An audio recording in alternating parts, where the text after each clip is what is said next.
friends. Welcome to episode 517 of the My 123 Cents podcast. My guest, co-host this week, once again, Chad Smart. And Chad, we were talking before we started recording. I was kind of, up in the air for a topic this week. So we are going to be talking AEW 5 years later, the growth of the company, kind of where it has gone, where it is now, and coming really off the heels of Wrestle Dream, the big pay-per-view that went on last night, or as we're recording this last night. What are your initial thoughts? I saw the results. I want to talk to you a little bit about some of the things that happened and kind of speculate the future of AEW as well. So talk to me a little bit about your initial thoughts of the pay-per-view. I mean, overall, I thought it was a good show. AEW usually does well with their pay-per-views. The ending, it's a little, I think the best way that I've seen it described is it's AEW's Empire Strikes Back. It left, normally you want to leave the crowd on a high note. You want to, in this one, kind of a deflating ending, or deflating, I should say, not deflating, deflating. And I'll be curious to see where they go from here and what's next. And I was a little disappointed with Daniel Bryan or Bryan Danielson losing the title to John Moxley. Not, I mean, one because Danielson really hadn't had the title that long, which I don't think you really need to have a title that long. Uh, but Moxley's already been a four-time champion.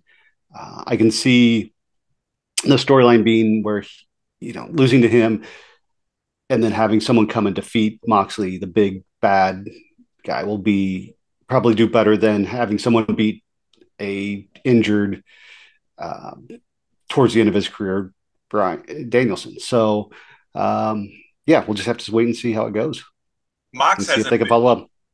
he hasn't been AEW heavyweight champion 4 times, has he? I believe so. Oh wow. I didn't Three I or didn't four. This may be the fourth, but I didn't realize he had held it multiple times. Okay. yeah, I knew he yeah, had held it yeah, twice. because when it got held up due to uh,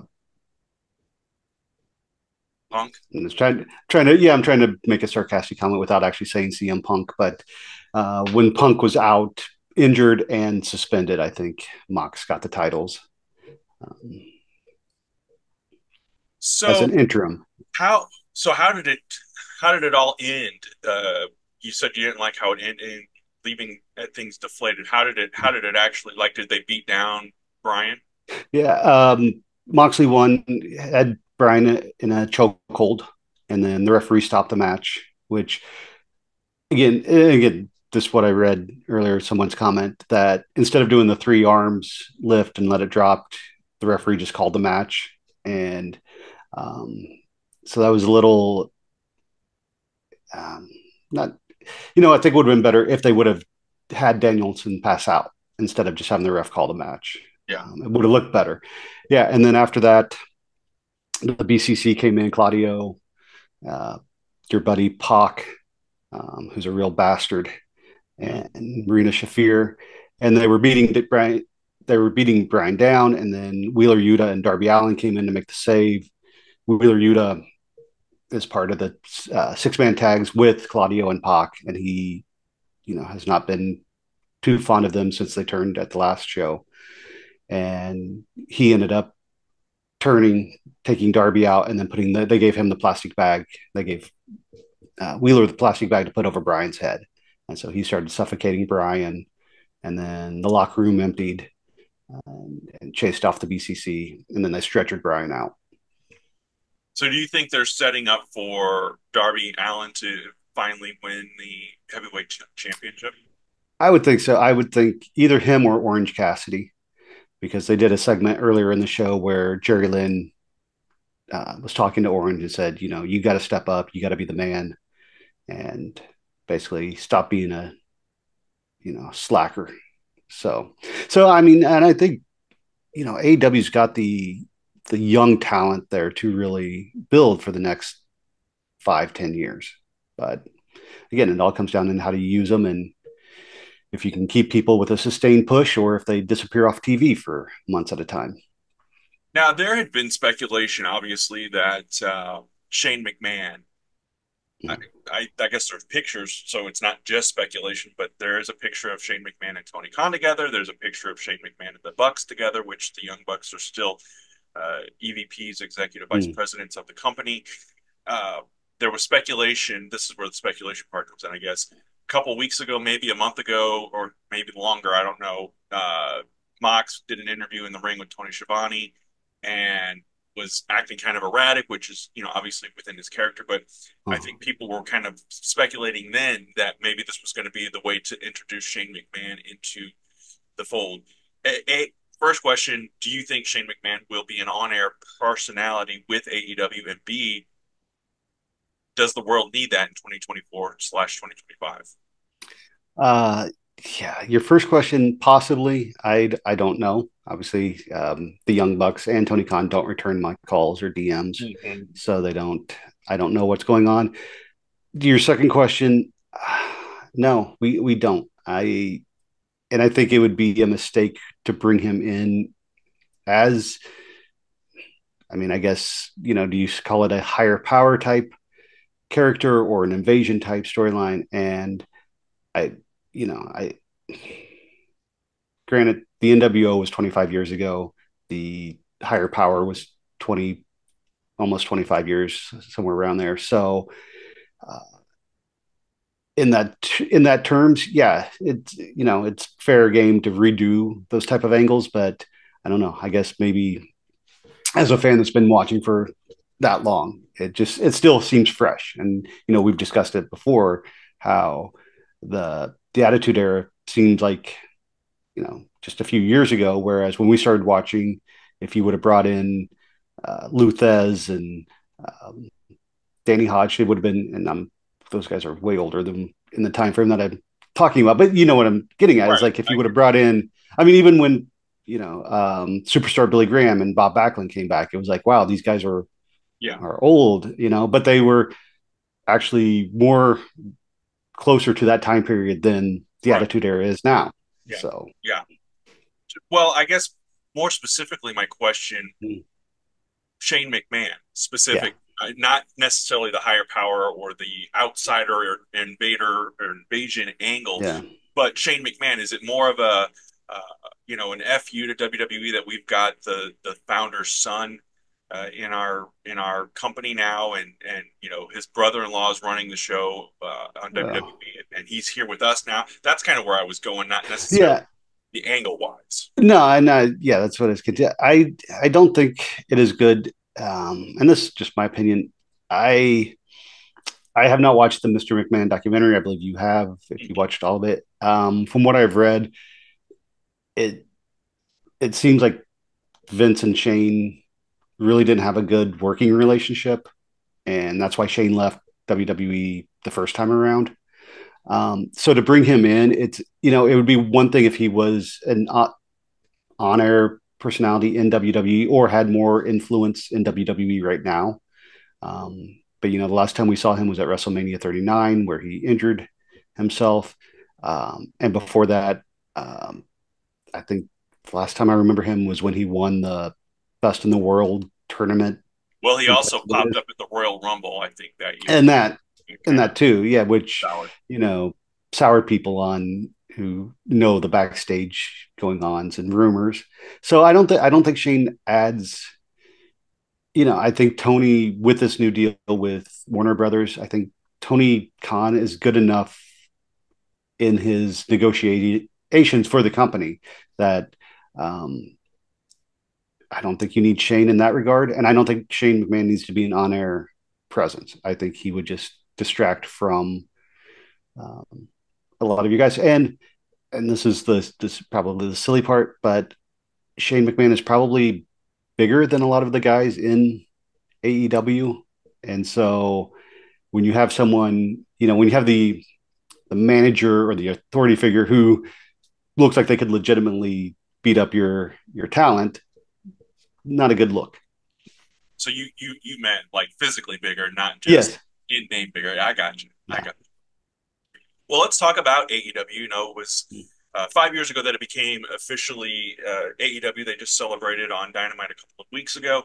Mm. The build up to it, though, of course, was Cody Rhodes and the Young Bucks, and I was it Kenny Omega was involved in that where they did the show in Yeah. Chicago and sold out pretty quick. It was all in, right? It was like a Yeah. 10,000 seat venue there in Chicago, and it really kind of sparked a lot of interest. And I think Mhm. people were wanting something new. They were wanting something different. WWE, I guess, how far back was that when they did that? Was that like 6 years ago then, or how long did it take from that instance to get to AEW where it landed on TV? I believe All In was in early 2019. Let me check. And They then, were on TV oh, like it was 2018. okay, The first one was 20. It was in September of 2018, and then a year later is when.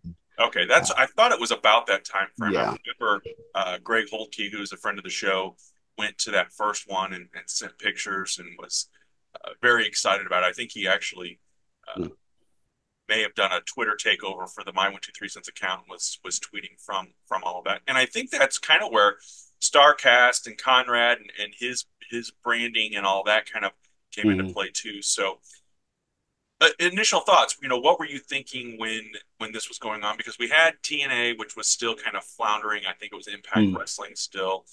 WWE obviously had the stranglehold and was not, I think, maybe in a creative rut.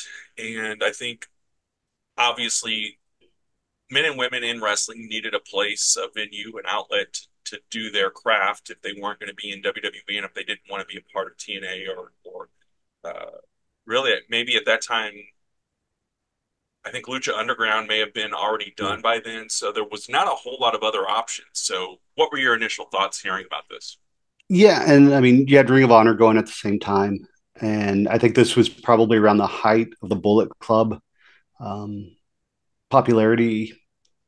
Again, I don't watch New Japan, so I'm not that familiar with what Yeah, was going on, and I wasn't watching Ring of Honor at that time either. But yeah, it obviously the hype was there. If you can take um, indie guys and sell out a 10,000 seat arena with no TV show, no matches announced, yeah,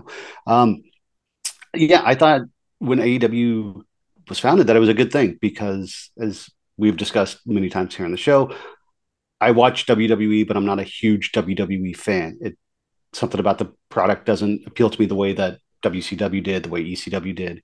And so, as a fan, it was good to have something different to come along. And, um, I think when AEW started, when they announced, they had like the little press conference event where they announced Jericho and Pac and all the names that were going to be there. It was, I think, bigger than uh, when Jeff Jarrett announced TNA founding, um, and I could just be that the difference in uh, the social media aspect of yeah. things or the online community, how it changed in the near 20 years. But I think it was good to have a company that was coming out and trying to be different than WWE out of the gate instead of trying to be WWE light, which is what unfortunately what TNA was for so many years. And um, yeah, I just think I think it was good. I never would have expected it to be as big as it is within 5 years. The fact that they got on TNT or TBS to start when history has showed us that probably the reason WCW is not around right now is because the higher powers in the company didn't want wrestling on TNT or Right. TBS, back in 2001. So the more things change, the more they stay the same. Well, you said something interesting, and I'm not. I do kind of want to have a healthy debate here, but Yeah. you had said that when they announced it, they had Jericho and Pac, and you named someone else, but they were all former WWE guys, and you said that it was important for them to not be WWE light. Mm-hmm. Uh, my perception was they were becoming coming off as WWE light. They were taking a lot of the guys who had and women who had been released or were no longer with the company. Mm-hmm. Um, I do think that they did a better job of building up other homegrown talents, if you will, Mm, like Orange Cassidy, like Darby Allin, uh, but Moxley and mm, Jericho, Pac, Jim Ross, Cody Rhodes, which Cody obviously being a founder of it, but mhm. uh, I think that they have still 5 years later they continue to struggle with that mentality because obviously you Mm, need to have a balance of bringing in talent that people are going to yeah, recognize and know and that they're going to stop and watch your show when they're flipping through the channels, but also trying to build that talent internally and creating those big stars. And so yeah, it does become a delicate balance or a balancing act yeah, where, you know, who do we push, who do we not push, and then bringing in. And then I think one of their, things in the last couple of years is their roster has become so bloated that it's like, how do you find time for everyone to have a spot and to be a part of this and grow and develop? Because yeah, without house shows, which they've tried and not had much success with, and I don't think they're running any house shows now. How does the talent get the reps? Back when we were watching in the 80s, those guys were on the road, yeah, 250, 300 days a year. So I think that may be one of their detriments, but I do yeah, think that it's overall a good thing to have that alternative. Like you said, it's yeah. it's something different than WWE to watch. Yeah, well, to your point, and I agree with you that I think one of their missteps that they have taken over the 5 years is signing the majority of WWE releases. And just because somebody gets released doesn't mean you need to bring them in unless you have a planned out, path for them storyline. But when you're starting out, I think having Jericho, having Pac, even though Pac wasn't like a major player in WWE. He was the cruiserweight champion, but history has showed that that title means less than the 24/7 title in, in terms of things. But when you're starting a company, like you said, you need established guys. One, to get the audience's attention. You have to have names that people are going to draw people in. It's why indies wrestling companies book Mm, past their prime legends. It's sure. to get people there, and two, it's also um, I'll use the Rocky Five analogy, which still the greatest Rocky movie ever. I don't care what anybody says. Rocky Five is the best. Uh, You're losing your argument on AEW with that statement alone. So hey, we'll let the go back, listeners decide. watch all five in a row. Tell me I'm wrong. But in Rocky Five, Rocky has retired. Tommy Morrison is basically handed the title, and the perception is you're a paper champion. You haven't beat anybody. So if you start a company and and that's why I think having Jericho be the first AEW champion was the right call, because then when Hangman Page beat him, he beat an established person. Whereas if he had just come in and even if it had been Omega and Hangman the start, to the people that watch New Japan, yeah, those are big stars. But to the American audience, those guys aren't really names yet. So in that regard, so yeah, I mean that's where I think having again the stars to start off your company is good. But yes, now coming in and we now have MVP and Shelton Benjamin just showed up in WWE. There's rumors Bobby Lashley's coming AEW. in. AEW, yeah. There's rumors Bobby Lashley will be showing up. Um, you know, uh, and I think again, if you have a story in place for them, that's fine. But if you're just bringing them in to be like, oh look, this guy got released, and now we have him here, then you suffer from Tianitis, which is you're sacrificing your company and your homegrown talent to the flavor of the month. So And I think that that's a great point too. Is those guys that came in originally, like Orange Cassidy, like Darby Allin, I think Dr. Britt Baker. There were some of the others on the women's roster as well. I think that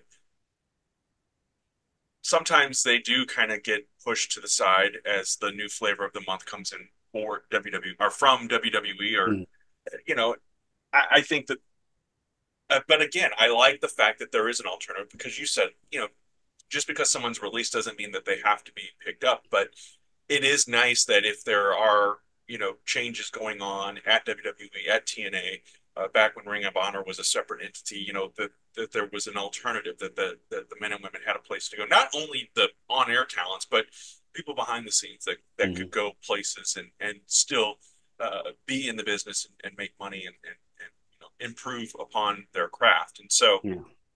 in that regard, I think AEW and the fact that they are going there and they are making a lot of money because, and this is not meant to Mhm. sound like an insult. I know that it is used a lot of times as an insult, but Tony Khan is the money man. I Mhm. know that the phrase money mark gets thrown around a lot, but I think it's great that there is someone that can offer, a comparable wage, maybe in some cases even more so than what Mhm.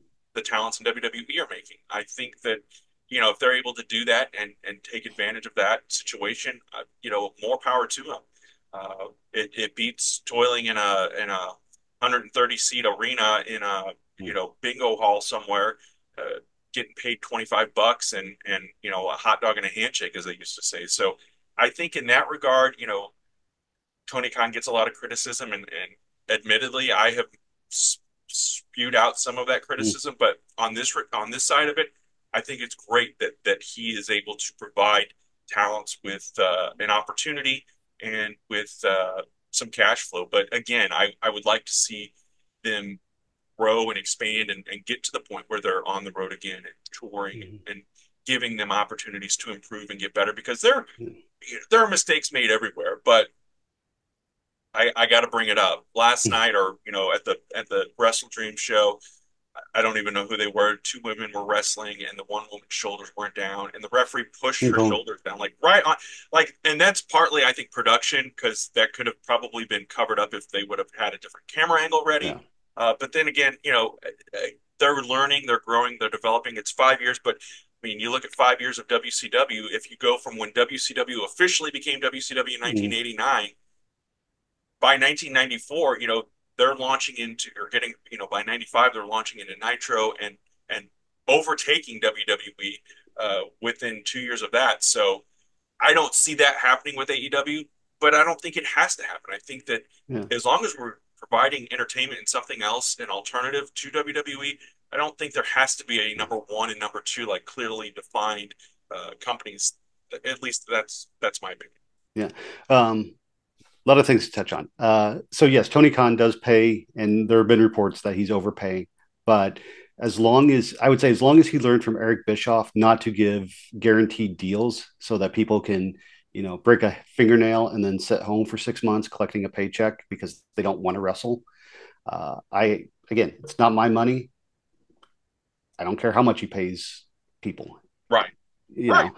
know, um, for WCW in the 5 year comment, yes, I mean WCW was founded in '89, but they had the legacy of Jim Crockett Promotion that they were. It wasn't like a brand new startup company. It was coming in. You had people, that were already established, or a company that was established. You just basically changed the name and brought in more money. But I do agree with you that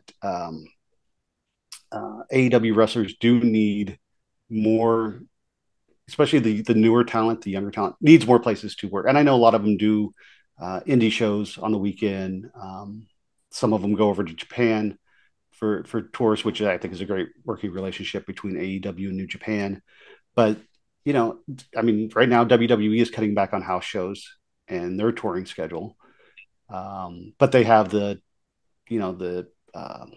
performance center where they can send wrestlers down to train during the week. AEW doesn't have something like that. So yeah, and that's kind of the catch 22 is you want to be this company and have a weekend show because they had they were doing house shows Right. limited at the time, and then Collision started because of whatever situation you want to believe led to that, whether it was planned or just a way to make people happy. And but yeah, I definitely think that these talents doing indie shows is and I don't know if Tony Khan pays for their indie appearance, which I would say maybe he should in a way. That way they can get them booked um, on more shows possibly. But yes, the referee pushing the shoulder down last night, I did kind of laugh at that myself. And again, I don't know if that was just, the referee. I mean, he probably could have said something instead of putting the shoulder down, or made it look like he was. I don't know if he could have made it look to check to see if the shoulder was down, and Yeah, somehow, But yeah, but again, stuff happens. So exactly. And I'm not overly criticizing it. you know, I noticed it because I think there was something similar that happened at the previous pay-per-view as uh, well. So with a shoulder or something with the referee, it uh, was something on the referee side. And again, not picking on referees by any means because uh, there's a lot that goes into being a good referee as well. So except for my favorite referee, but we'll leave her alone for this sake of this uh, podcast. um, Did you think though 5 years ago when things were going and obviously we had a pandemic that kind of screwed things up for a mhm, lot of walks of life. So I do think that uh, you know there were lingering effects from that has mhm. kind of gone into this as well. But do you think that AEW is going to continue to grow and develop? And I know this new deal with Warner Brothers. Mhm. It's Warner Brothers Discovery, right? Yeah. You know, getting the streaming on Max and doing some of that. I think it's certainly going to help uh, build the profile and Mhm. hopefully lead to bigger and better things for the company. Yeah.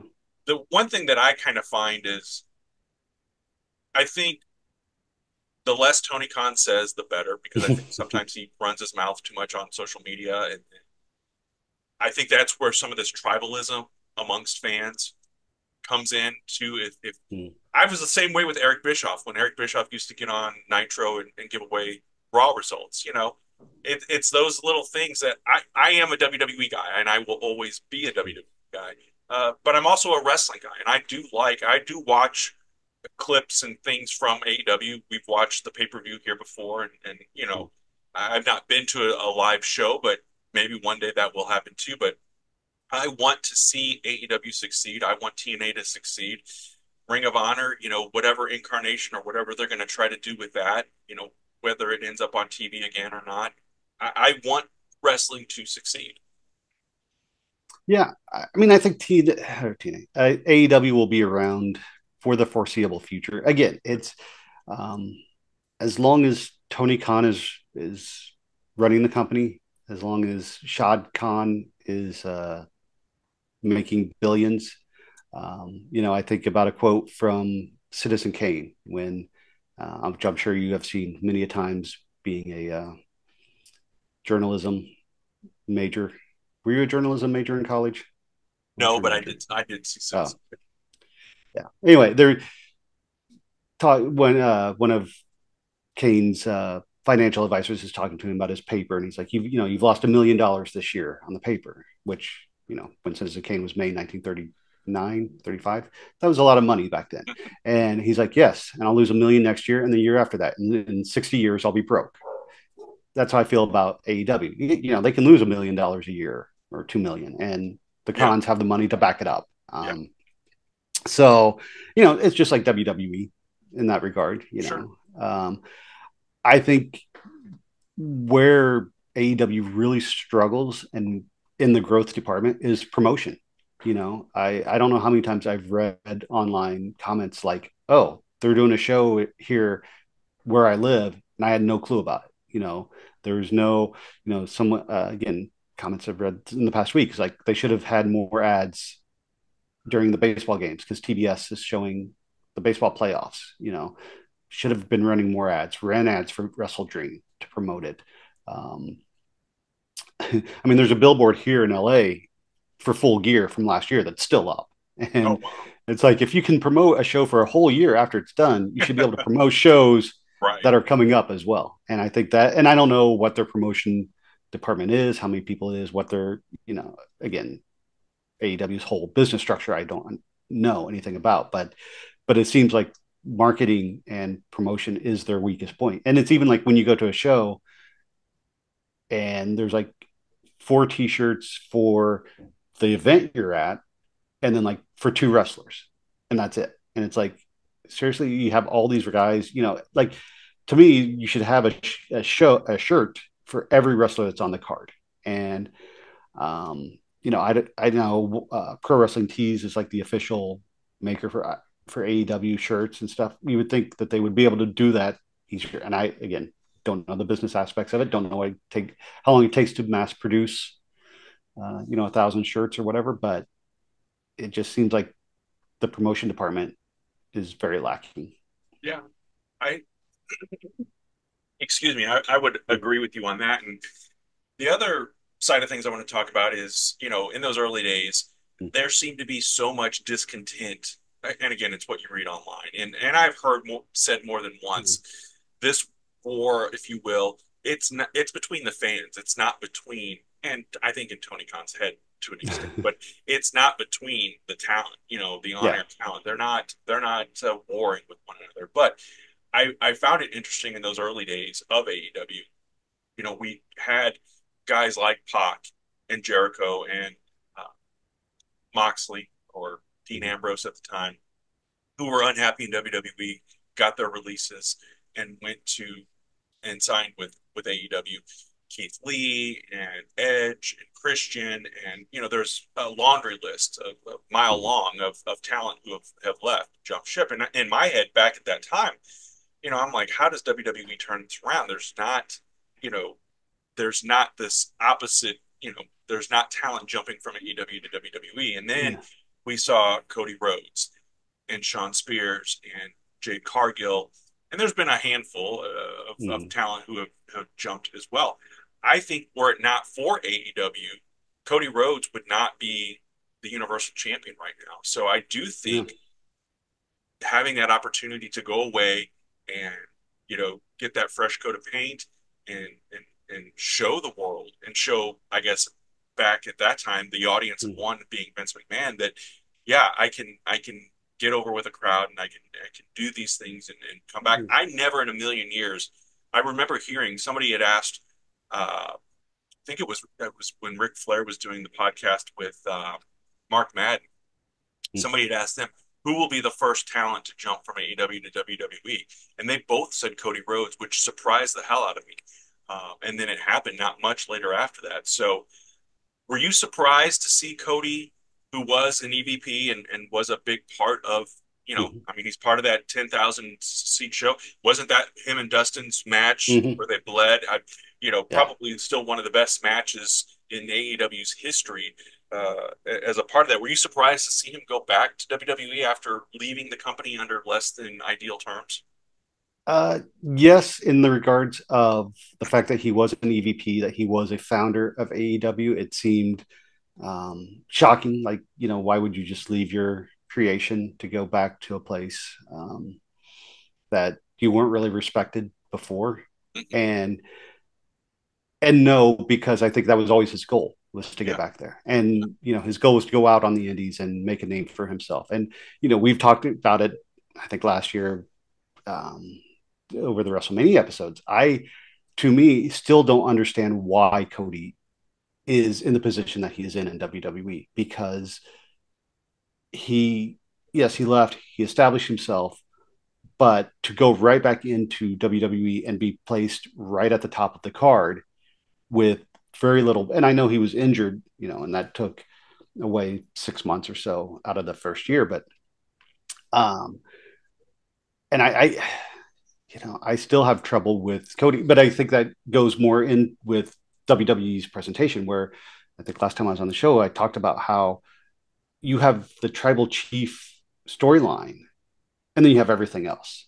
And even though Cody is champion right now, it's still, when's Roman coming back? When's The Rock showing up? When is, he's holding the title, but I don't think he's the main focus really in the grand scheme of things. Yeah. Um, but yeah, so yes, I was surprised to see him go, but I think it worked better because even in when he was in AEW in those last 6 7 months, like the fans weren't really behind him anymore. There was, now they talk about the Jericho verse or the not the Jericho verse, the the vortex of Jericho, I think it is, where anybody that gets sucked into it comes out worse than they were before. And then it was like the Cody vortex before that, where he wasn't really feuding with anybody that was getting anything out of it. And he was, because he had made the stipulation that when he lost the match, can't remember if it was against Jericho or Omega, where when he challenged for the title, he said, "If I don't win, I'll never challenge for the title again."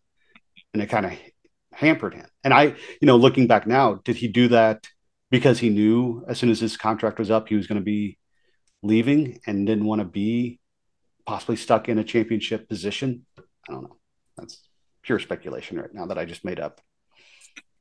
You heard it here first. No, that makes sense. But and into your regard of people that have jumped from AEW, I don't think there's been, I'm trying to think. Sean Spears, not a major player. Ethan Page, not a major player. Jade Cargill, I think, looks not as good now as she did in AEW. And she was undefeated in AEW until her last match, but she wasn't feuding with anybody of note, really. Anybody that, because they have the women's title and the TBS title, and the TBS title is more of the secondary title, I would say. And nobody that was gunning for the women's title at the time was going for the TBS title. And now in WWE, I think she just, and I don't know if it's just uh, her personality, but I think she doesn't carry a lot of personality in WWE. And I mean, that's my opinion. I don't know how you feel about her there, but I think being in the tag team with Bianca is good for her because it does give more time in the ring. But I don't think it was an AEW major loss. That's what I'm saying. And I'm trying to think of who else has jumped over, but yeah, I don't think AEW has been hindered by the people that have left to go to WWE. It did feel after Cody left that Tony, that one, pardon the pun, stung a little bit. But with Bianca, I think that they are, or I'm sorry, with Jade being with Bianca, I think that yeah, you're right. This is giving her more time in the ring, and I think it is going to eventually set up to them splitting and Mm-hmm. having a feud. Um, I don't think she was necessarily ready for prime time when she was in AEW, and I think that they did a good Yeah, job of making her kind of that Goldberg type character where she yeah, was squashing through everybody and then losing her last match, losing the belt, and then kind of going yeah. away. Uh, Ethan Page, I think coming into NXT and winning the championship, I think it kind of shows you that not everybody is necessarily going to jump from AEW and go straight to WWE. They do need Mm-hmm. that seasoning, and I think Jade Cargill, pardon the dogs, I'm ready to go out there and Let them out. scream at them. Yeah. Like, Kevin, let Uh, the dogs out. so somebody has come over. I don't know who's Yeah. here. They've got my dogs all riled up. But anyway, uh, yeah, I think that uh, again, the talent pool is so deep in Mm-hmm. WWE. The talent pool is deep in both companies, Yeah. obviously. I am curious to see if more talents come back. I know when Mercedes Monet, for example, Mm-hmm. was on that edge, and people were, pardon the pun again with Edge, but they were talking about her going to AEW, and she had Yeah. even made a comment about, you know, looking forward to going back to WWE someday. Because I do think even though AEW is on TV, they are Mm-hmm. international. They travel to uh, Canada and to England, and they've had big shows and Mm-hmm. whatnot. I do still think that WWE is the dream destination for a lot of the talent. Not everybody. I think that there are folks who are in Mm-hmm. AEW who are going to be happy staying in AEW. Maybe they don't want to travel the world. And I mean, you look at the grind that WWE does between, you know, doing a weekend pay per view in Germany and then they're back for Raw on Mm-hmm. Monday night. It's those kinds of things, and doing this trip to Saudi and Yeah. there's all kinds of things that factor into that.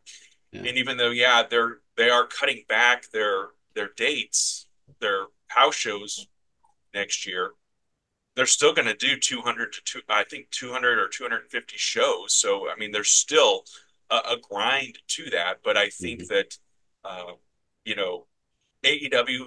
obviously has the talent, and there are men and women there who are making a difference and making a living. But I also wonder with Ring of Honor, was it a mistake to buy Ring of Honor? Should Tony Khan have just let that, or should we have just let that, go away like WCW did? I, I haven't seen any uh, other than some of the nostalgia of like the Briscoes Mm-hmm. and keeping those guys uh, in the universe. I don't really see why Ring of Honor still exists Exists. in its current form at least. No, I agree with you. I think buying it was a good call just to have the rights to the library. Right. Yes. And so that, like when they did Danielson versus Nigel McGuinness recently on Dynamite, Hmm. you have the footage to go back into and Right. do a hype video for. But I agree with you. I don't think Ring of Honor um, in its current form is necessary. Other than, I mean, I guess it gives people places to, wrestlers the chance to have a couple of extra matches a week. Hmm. But I definitely think Ring of Honor should be separated from AEW. I don't think having people show up, that are winning in Ring of Honor and then they show up and just lose in AEW doesn't help anybody. Uh, I think the titles definitely need to stay off of AEW television because there's enough titles already. Yeah. Um, but yeah, I just think that I don't know. AEW has 3 shows as well as does WWE, but really, you only need to watch one AEW show. Like Dynamite is their main show. Rampage is the jacked metal Sunday Night Heat equivalent, and which I know they've been doing some storylines and they have people that just show up on that show, but there's nothing must see about it. And Collision is even the same way too, where it's like, when was the last time something major happened on Collision that you know you needed to watch and see that you couldn't catch a replay of on Dynamite? And so I think, and I don't know, I'm going to say this a lot. I don't know the ins and outs. I don't know how much booking Tony Khan does, how much other people are involved in helping out the formatting of the show.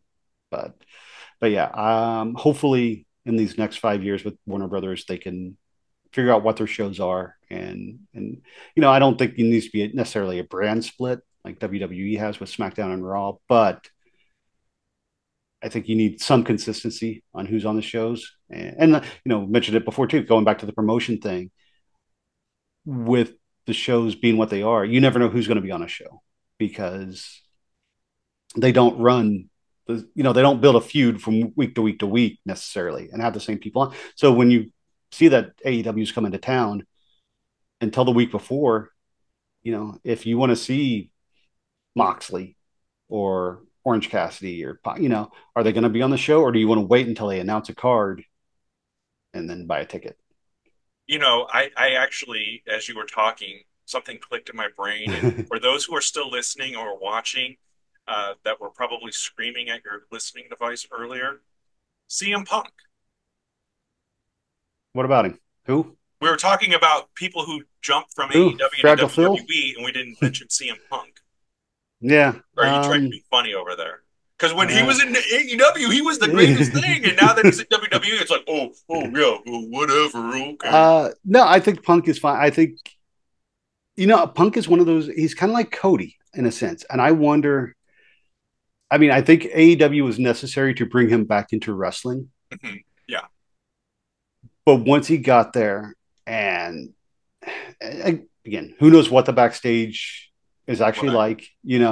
If he, uh, allegedly the new Chris Jericho personality, the Learning Tree is a mockery of CM Punk going up and offering his advice to people without them asking for it. And him saying, oh, I've been wrestling for 20 years. I know what I'm doing. But I think in the grand scheme of things, I think Punk needed to go back to WWE.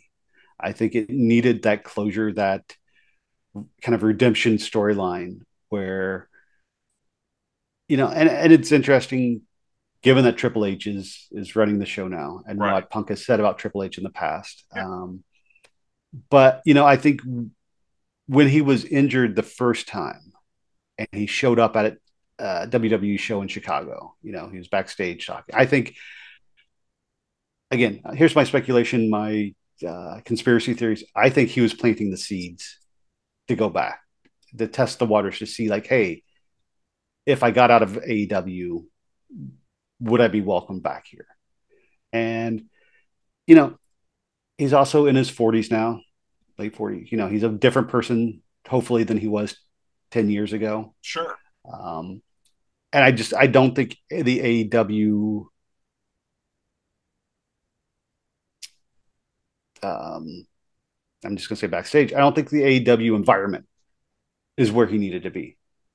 And then the fact that he couldn't go 2 matches in a row without getting injured. I mean, that, Right. Yeah, and I think that hurt. comes with age too. You get that Yeah. maturity, but then you also learn. I think we just saw AJ Styles got hurt again too. So Yeah. And I think, being in NXT with all the young female talent, you can look into Punk's history with wrestling women. So well, that reminds me, I was going to start off the show. I heard this the other day. Do you know what Jerry Lawler's favorite college is? no. Brigham Young. God. Oh my gosh. Uh, I but you no, know yeah, what? Go go ahead. ahead. No, go ahead. Oh, I was just saying, yeah, I think Punk, again, I don't think it was a major loss for AEW. I think in the immediate, it was a loss, but in the long term, I think it was probably a better situation. But I would say that, it's something that probably brought light to the backstage element that Tony Khan needs to probably step up and be more of a boss than necessarily just a friend backstage. I would argue that. I think that the continuous spiral of ratings and the lack of butts and seats in the arenas. Mm. I'm not saying it's all CM Punk, but I think that there Mm. was a large contingency Yeah. of people who started tuning in or tuned in again or continued to tune in after Punk came back, and I I mean, think his absence is being felt to I this can, day. yeah, I can see that because I think, and I think it's because, the fact that after he being gone for almost 10 years, I guess 8 years by the time he Mm-hmm. came back, No, to, yeah, yeah, well, he walked out in 2014, right? And he came back in 2021, 22 in AEW. yeah. I think so. I think it was So 22. 22. So in that 8 years, the CM Punk chance never went away Right. when they went in Chicago. So I Yeah. think him coming back obviously brought people back into watching. And I guess this goes into what we were saying earlier in the show. It's like you need those established stars to draw in the audience of maybe lapsed fans. And I think Punk is that biggest star. I don't know who else you can bring in um, right now that would get the same reaction. And like, I mean, Jericho is there, big star, but he's been there since the beginning. And Yeah. a lot of fans say, like, it would be better if he went away for a few months, or Right. year. You brought in Adam Copeland. Unfortunately, he gets injured. He's out probably for until early next year. Um, Us 50-year-olds shouldn't be jumping off of the damn top of the no, stage, right? I can't even. I get out of bed and Oh, injured. But yeah, so I think and I think in addition to Punk leaving, as mentioned before, I think promotion of the company and just um, bringing in every ex WWE guy that they've brought in. Like we said, I think there are many issues that are a factor right now in AEW's ratings status. But I would agree. I'll give you that CM Punk leaving probably hurt a lot more than would have expected. yeah, but and again, as we wrap things up, I really do legitimately hope for the best. That they get some more cohesion backstage. They get the right talents in place because I think the on-air product, the on-air talent is fine with what they have, but they need some of those more established. I think uh, folks, maybe some that were released after TKO, and WWE merged that whole Endeavor stuff. Maybe they're able to pick up some people behind the scenes that can help Well, guide and develop and work with Tony Khan. And he doesn't and have to be a one man show. yeah, I agree with that. And I think, I would ask you, I hadn't thought the CM Punk angle. It's a good point. But I think the biggest detriment probably to AEW success is the removal of Vince McMahon from WWE and bringing in Triple H and having him take over, because the product has gotten better there. So what would you say to that? Do you think Vince is being out of, and yeah, I rag on it because I'm not a fan, but the tribal chief storyline has got people involved, and um, for some reason, 20,000 people will yeet when it comes out. But uh, do you think WWE stepping up their game over the last 3 years? Yeah. I think it has been said before, and I think we may have even talked about it on the show. When you have someone that you're competing with, whether you're technically, and I don't necessarily think that WWE is competing or AEW is competing with WWE, Mm-hmm. they're another space out there. They're making the loudest noise in that pond, if you will. Um, I think you're going to improve your game. And I think that Vince leaving, uh, and again, not a Vince McMahon apologist, not condoning any of the Mm-hmm. allegations or anything like that. But this podcast wouldn't exist had it not been for his vision for wrestling in the '80s that hooked us both. Um, there's a reason I have a shelf full of wrestling action figures behind me still at Because age you're a pack 50. rat. Yeah. Well, I'm a pack rat, but so. But I also think that after 40 plus years in that position, and kind of being that, I don't want to use the word dictator, but it was an audience of one for most of that time. And sure, they enjoyed a lot of success and billions of dollars, and he was able to sell that company and walk away with a big stack of cash. But I also Mm-hmm. think that it was necessary to bring in fresh ideas and different visions and new talent and different revenue streams and the things that Triple H and others around him have been able to do. And I don't think that AEW necessarily made all that kind of thing happen, but I do think it brought an awareness and brought a legitimate, uh, you know, company in there that got on TV. Excuse me. Even though TNA was on Spike for a minute and did some things, but really, going on to TBS and TNT and establishing themselves that way, I think it did make some ripples, and it did certainly, I think, force WWE's hand to make some changes and make improvements and make things for the better. And I think you know it all helps. It helps Mm-hmm. all companies, MLW, Ring of Honor, New Japan, AEW, WWE.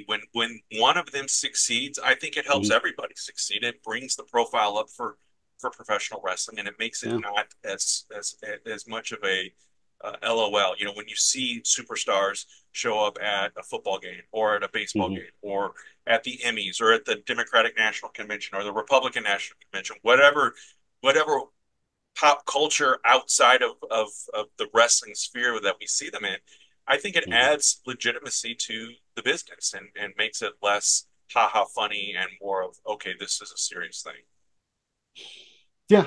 And I mean, I think in that regard too, I think just the evolution of wrestling as a whole, you know, with the exception of the idiotic deathmatch stuff that fills up my Instagram feed from time to time, I think the general public awareness of wrestling and what wrestlers are has changed significantly over the last 30, 40 years.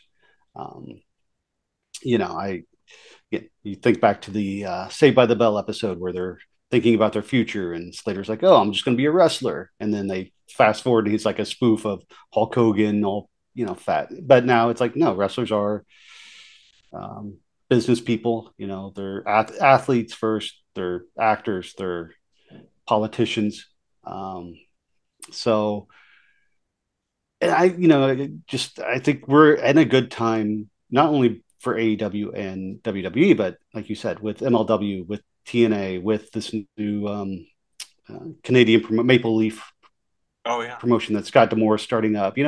We're at a time now where it's almost like being back in the 80s with all the territories. yeah, And so, hopefully we've discussed it before, hopefully with all this influx of promotions, people will understand that it's okay to watch multiple wrestling and you don't have to be a tribalist yeah. to one company. But yeah, but last thing I had, we talked about Cody Rhodes earlier, and I know he has mentioned this recently in interviews. But are you surprised that your boy Matt Cardona has not gotten back into either AEW or WWE? I know he's in Impact right now, doing it short term, but No, I'm not. I think that he has really. I know you probably don't listen to the Major Wrestling Figure podcast, but I do not. um, just kind of listening to that, I think that they are he and Brian Myers, but really Matt Cardona is so much more successful outside of being in the confines of a major company. I mean, Mhm. they got this toy line launched and they're making all kinds of moves in that regard. And I think Yeah, now that Vince is gone, maybe some of that wouldn't be as stifled as it was when they were in WWE. But I think eventually, yeah, we'll see him. Maybe whether it's a one-off or if he actually comes back. But I think he's enjoying life on the indie scene and proving that you can be an yeah, independent wrestler and make money, but you have to work your ass off to make that happen. Whereas, you could sign with WWE or AEW and, mm, spend most of your show days in catering and, playing video games or whatever. But, he's out there every week getting his head split open or whatever. And yeah, I'm not into the death match and the blood yeah, stuff either, like you.